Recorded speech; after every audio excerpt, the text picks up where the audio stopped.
Entre Emmanuel Macron et les journalistes, les relations sont parfois glaciales, pourtant généralement d'un calme olympien en public.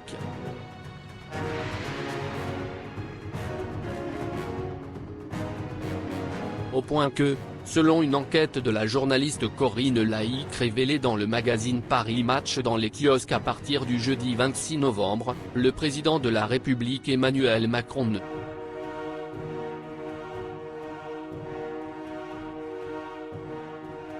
Au mois de juillet 2020, en pleine refonte, le locataire de l'Élysée a lâché prise devant son écran de télévision.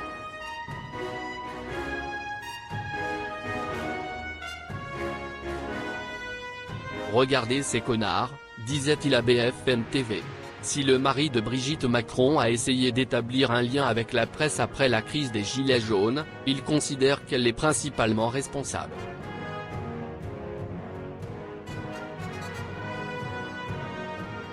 Les Français ignorent qui je suis, se plaint Emmanuel Macron auprès de Corinne Laïc, qui le connaît depuis 2011 en raison des dernières confidences recueillies durant l'été.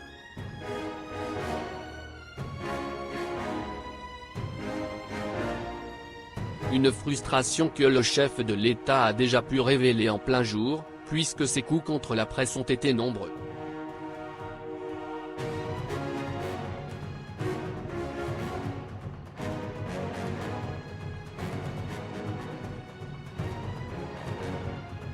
Le 1er septembre 2020, lors d'un voyage officiel au Liban, 3 semaines après la tragique double explosion qui avait frappé la ville de Beyrouth, l'homme politique Emmanuel Macron se mit en colère.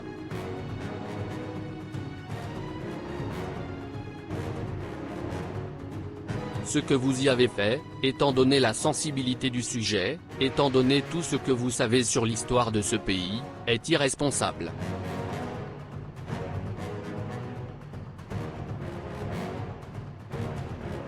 Irresponsable pour la France, irresponsable pour les personnes concernées ici, et sérieux d'un point de vue éthique, criait-il.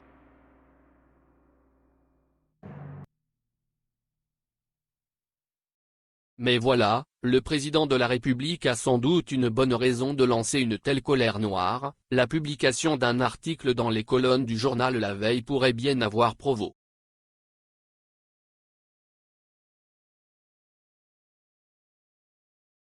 Ce blocage de la presse et quand il ne peut pas se prononcer publiquement, Emmanuel Macron bloque la presse.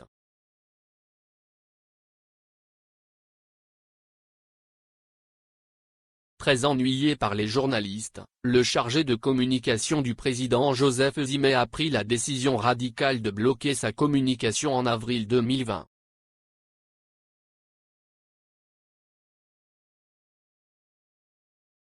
Ainsi, le journaliste était absent lors de ses déplacements, ni au Kremlin-Bicêtre, dans le Val-de-Marne, ni à Marseille où il devait rencontrer le professeur Didier Raoult.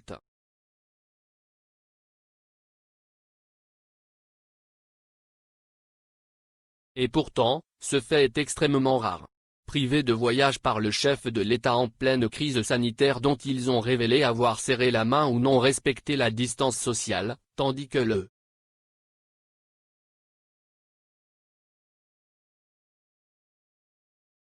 l'association présidentielle de la presse a révélé une déclaration pleine de reproches.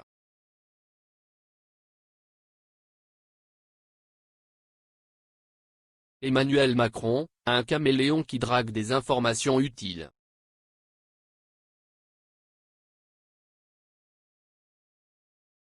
Qui est donc Emmanuel Macron? Le livre Président cambrioleur de Corinne Laïc, édition Fayard, qui sort ce jeudi 26 novembre essaie de répondre aux questions et dépeint un président de la République.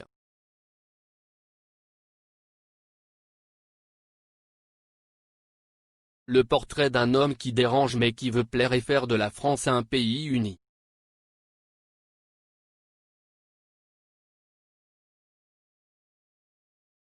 Raillé ou plaqué, le mari de Brigitte Macron est une drague utile, explique l'auteur, dans le simple but de mettre à l'écart ses adversaires ou ses concurrents.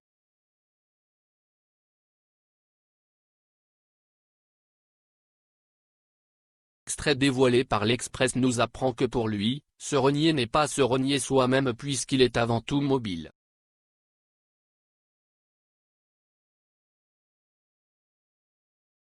sa personnalité est complexe et les décisions bouleversantes.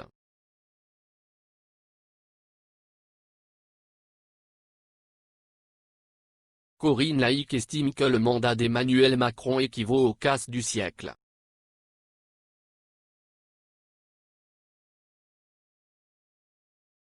Des paroles dures et fortes pour décrire la politique de celui dont le seul objectif actuel est de mettre un terme à l'épidémie de coronavirus afin d'éviter à tout prix une troisième vague.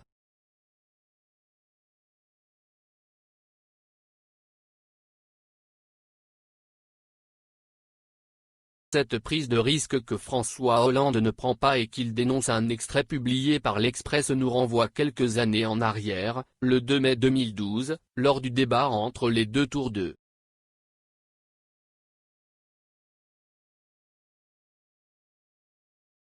À cette occasion, l'auteur recueille les impressions d'Emmanuel Macron qui, 15 jours plus tard, est nommé secrétaire général du chef de l'État.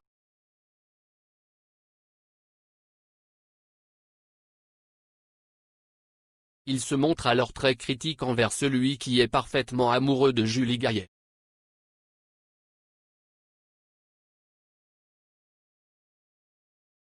Et a regretté, Hollande n'a pas pris ce risque et cela m'a frustré.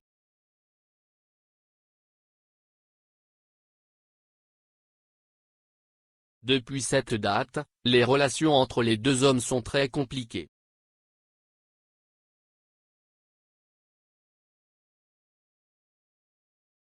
Ce fut une erreur d'annoncer tout de suite la mesure de retraite, elle aurait dû être mise au menu de la conférence, estimait-il.